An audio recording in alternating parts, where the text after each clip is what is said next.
नमस्कार दोस्तों, मैं गौरव शर्मा स्वागत करता हूं आप सभी का आपके अपने YouTube चैनल में। जैसे कि आपको पता है संविधान की सीरीज चल रही है। मैं इसका पार्ट नंबर 1 ऑलरेडी इसके टॉप 25 क्वेश्चन करा चुका हूं। आज नेक्स्ट पार्ट नंबर 2 में टॉप 25 क्वेश्चन हम इसके करेंगे। तो पहला क्वेश्चन है, किस केस में निश्चित किया गया कि प्रस्तावना संविधान का अभिन्न नहीं है? तो सही आंसर हो जाएगा ऑप्शन नंबर 2, केशवानंद भारती बनाम केरल राज्य। केशवानंद भारती बनाम केरल राज्य के द्वारा यह प्रस्तावित किया गया, उसके द्वारा यह निर्णय निष्कर्ष निकला कि जो प्रस्तावना है हमारा वो संविधान का अभिन्न नहीं है, अर्थात संविधान के प्रस्तावना में संशोधन किया जा सकता है। नेक्स्ट क्वेश्चन आपका आ जाता है,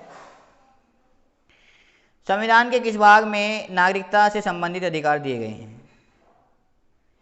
तो इसका सही आंसर हो जाएगा ऑप्शन नंबर 1, भाग 2।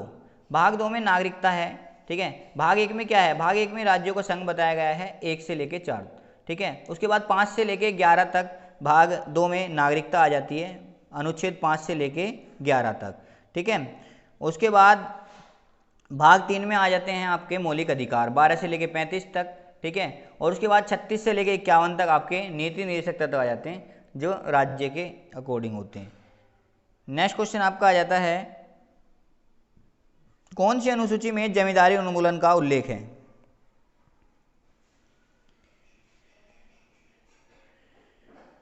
तो सही आंसर है इसका ऑप्शन नंबर डी, 9वीं अनुसूची। संविधान का पहला संशोधन 1951 ईस्वी, सबसे पहला संशोधन यही था कि उसमें 9वीं अनुसूची जोड़ी गई थी और उसमें वही है जमीनी भूमि अधिग्रहण बिल जो था वो इसमें पास किया गया था भूमि के लिए, ठीक है। तो जमींदारी जो है वहाँ से बिल्कुल ख़त्म कर दी गई थी। नेक्स्ट क्वेश्चन आपका आ जाता है,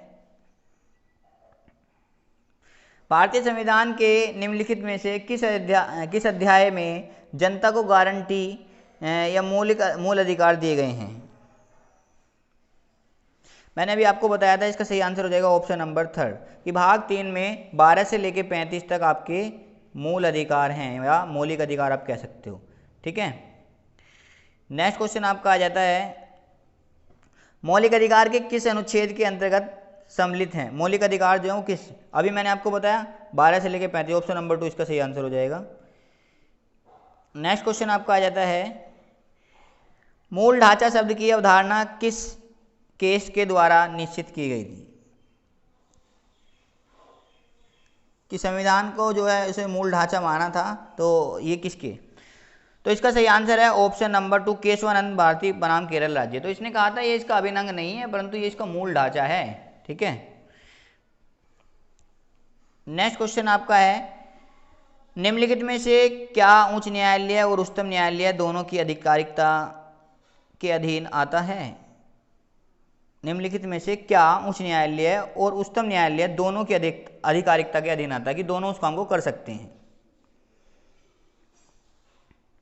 तो इसका सही आंसर ऑप्शन नंबर डी हो जाएगा, मूल अधिकारों का संरक्षण। मूल अधिकारों का संरक्षण जो है ये आपका किसके अकॉर्डिंग आता है? उच्च न्यायालय और उच्चतम न्यायालय, हाई कोर्ट और सुप्रीम कोर्ट दोनों के अकॉर्डिंग आता है, ठीक है। नेक्स्ट क्वेश्चन आपका आ जाता है, प्रारंभ में मौलिक अधिकार दिए हुए थे कितने? तो देखो स्टार्टिंग में मौलिक अधिकारों की संख्या थी 7, ऑप्शन नंबर 2 इसका सही आंसर हो जाएगा। यहाँ से एक संपत्ति का अधिकार को हटा के कानूनी अधिकार उसको बना दिया गया है, ठीक है। और ये संपत्ति का अधिकार जो आपका 2 था, 2 चीज जगह से हटाया था, एक तो अनुच्छेद 31 से आपको ये संपत्ति का अधिकार हटाया था और एक 19F से इसको हटाया गया था, ठीक है। और इसको कहाँ जोड़ दिया गया है? 300 K में। कहाँ जोड़ दिया गया है? 300 K में, ये ध्यान रखना है। संपत्ति का अधिकार, कानूनी अधिकार इसको बना दिया गया है। नेक्स्ट क्वेश्चन आपका आ जाता है, समानता का अधिकार कौन से अनुच्छेद में परिभाषित है? तो इसका सही आंसर हो जाएगा ऑप्शन नंबर 2, अनुच्छेद 14। कानून के समक्ष समानता इसमें बताई गई है कि कोई भी व्यक्ति हो सभी के लिए कानून समान होगा। और 15 में आपको पता ही है कि 15 में क्या है, 16 में लोक नियोजन है, 15 में जाति, धर्म, जाति और नस्ल के आधार पर भेदभाव से वो है आरोप। नेक्स्ट क्वेश्चन आपका आ जाता है, शिक्षा का अधिकार मौलिक अधिकार की श्रेणी के अंतर्गत किस अनुच्छेद में सम्मिलित है?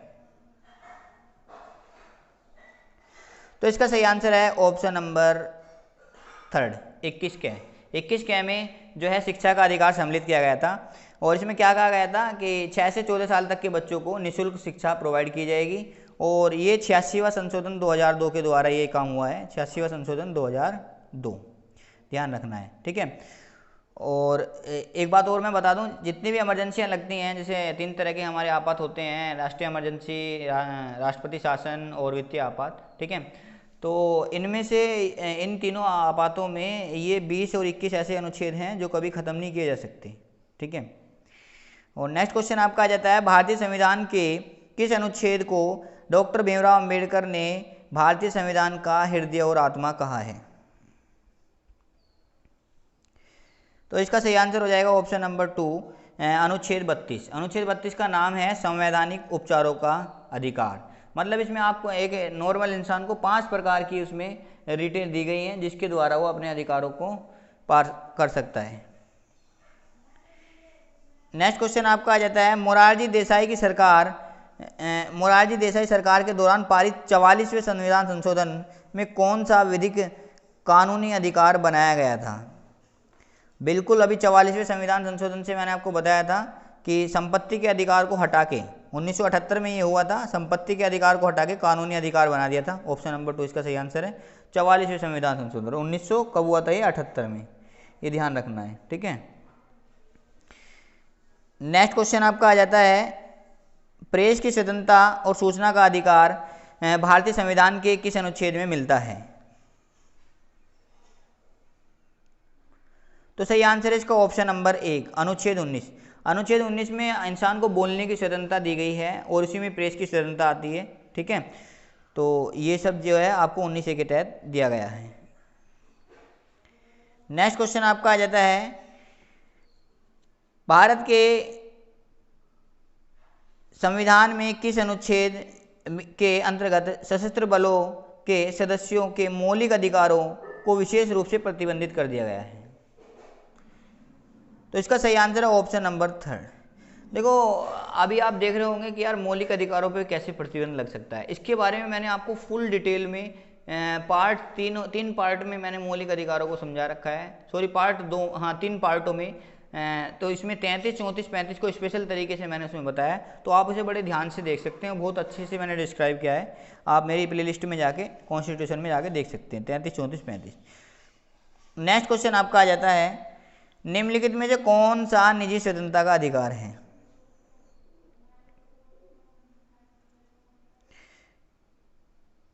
तो इसका सही आंसर हो जाएगा ऑप्शन नंबर 2, बंदी प्रत्यक्षकरण। बंदी प्रत्यक्षकरण जो है आपकी निजी स्वतंत्रता का है। कि मतलब कहने का ये, यदि कोई बंदी प्रत्यक्षकरण ये किसके खिलाफ डाली जाती है रेट? ये भाई उसके खिलाफ डाली जाती है। अगर तुम कोई भी कानून के द्वारा आपको गिरफ्तार करके ले जा रहा है, तो आपको उस अधिकारी को गिरफ्तारी का कारण आपको बताना होगा कि वो किस जुर्म में आपको गिरफ्तार कर रहा है। दूसरे 24 घंटे के अंदर अंदर उसे जो है जज के सामने उसे पेश करना होगा। तो ये सब होता है, बंदी बनाने का कारण उसे पूछना पड़ता है। ये आपकी निजी स्वतंत्रता हो जाएगी। नेक्स्ट क्वेश्चन आपका आ जाता है, और बाकी जो है ये कोर्ट से रिलेटेड परमादेश ये भी कोर्ट देता है, अधिकार परीक्षा ये भी है, और ये उत्प्रेषण ये भी कोर्ट का है, ठीक है। नेक्स्ट आपका आ जाता है, अन्य द्वारा कितने प्रकार की रिटें या लेख जारी की जा सकती हैं? ये अन्य की गलत जगह हो गया, न्यायालय आएगा यहाँ पे, ये इसे ध्यान से देख लेना, न्यायालय। तो मैंने आपको बताया न्यायालय द्वारा कितनी रिटें, 5 प्रकार की रिटें जो हैं वो न्यायालय द्वारा जारी की जा सकती हैं, जैसा कि अभी आपको बताया मैंने, ठीक है। नेक्स्ट क्वेश्चन आपका आ जाता है, मौलिक अधिकार निलंबित किए जा सकते हैं। कौन निलंबित कर सकता है मौलिक अधिकारों को? तो सही आंसर है इसका ऑप्शन नंबर 2, राष्ट्रपति। राष्ट्रपति मौलिक अधिकारों को निलंबित कर सकता है, परंतु 2 नहीं कर सकता, वो मैंने आपको बता दिए, ठीक है। नेक्स्ट क्वेश्चन है आपका, मतदान देने का अधिकार किस कोटि से संबंधित है? तो इसका सही आंसर है ऑप्शन नंबर डी, राजनीतिक अधिकार। मतदान देने का अधिकार जो है वो आपका राजनीतिक अधिकार है। नेक्स्ट क्वेश्चन आपका आ जाता है, मूल अधिकारों से संबंधित मामला निम्नलिखित में से कौन सा है? तो इसका सही आंसर है ऑप्शन नंबर 1, गोलकनाथ बनाम पंजाब राज्य। गोलकनाथ बनाम पंजाब राज्य ये आपके मूल अधिकारों से संबंधित मामला है। नेक्स्ट क्वेश्चन आपका आ जाता है, संविधान में मौलिक कर्तव्य किस संशोधन द्वारा जोड़े गए थे? अच्छा क्वेश्चन है। तो इसका सही आंसर है ऑप्शन नंबर 2, 42वें संविधान संशोधन द्वारा मौलिक कर्तव्यों को जोड़ा गया था और ये 1976 में आता है। और इसकी खास बात यह है 42वें संविधान संशोधन को लघु संविधान भी कहा जाता है, ये आप नोट कर लेना, लघु संविधान, क्योंकि इसमें बहुत बड़े बड़े संशोधन हुए हैं। नेक्स्ट क्वेश्चन आपका आ जाता है, भारतीय संविधान में कितने मौलिक कर्तव्य शामिल किए गए हैं? तो सही आंसर है इसका ऑप्शन नंबर 3 11 है। पहले मौलिक कर्तव्यों की संख्या 10 थी, परंतु जब 86वां संविधान संशोधन हुआ 6 से 14 साल तक के बच्चों, तो वो उसको 11वां मौलिक कर्तव्य भी बना दिया गया। नेक्स्ट क्वेश्चन आपका आ जाता है, भारतीय संविधान का अनुच्छेद 19 प्रदान करता है, अनुच्छेद 19 के तहत कितने प्रकार की स्वतंत्रता मिलती है आपको? तो इसका सही आंसर है ऑप्शन नंबर 1 6 प्रकार की। पहले ये स्वतंत्रता 7 प्रकार की थी, परंतु अब ये कितने प्रकार की है? 6 प्रकार की। नेक्स्ट क्वेश्चन है आपका, भारतीय नागरिकों के मौलिक अधिकारों को निलंबित किया जा सकता है? तो इसका सही आंसर हो जाएगा ऑप्शन नंबर 1 राष्ट्रीय आपातकाल के दौरान। भारतीय नागरिकों के मौलिक अधिकारों को राष्ट्रीय आपातकाल के दौरान निलंबित किया जा सकता है। नेक्स्ट क्वेश्चन आपका आ जाता है, संविधान की किस धारा के अंतर्गत कोई भी व्यक्ति मूल अधिकारों के हनन का मामला सीधे उच्चतम न्यायालय में उठा सकता है? तो इसका सही आंसर हो जाएगा ऑप्शन नंबर 1 ऑप्शन नंबर 1 अनुच्छेद 32। अनुच्छेद 32 में आपको मैंने बताया 5 प्रकार की डिटेल दी गई हैं, तो इसके द्वारा उसका संरक्षण कौन करता है? उच्च न्यायालय और उच्चतम न्यायालय। तो दोस्तों आज की वीडियो ये कंप्लीट हुई।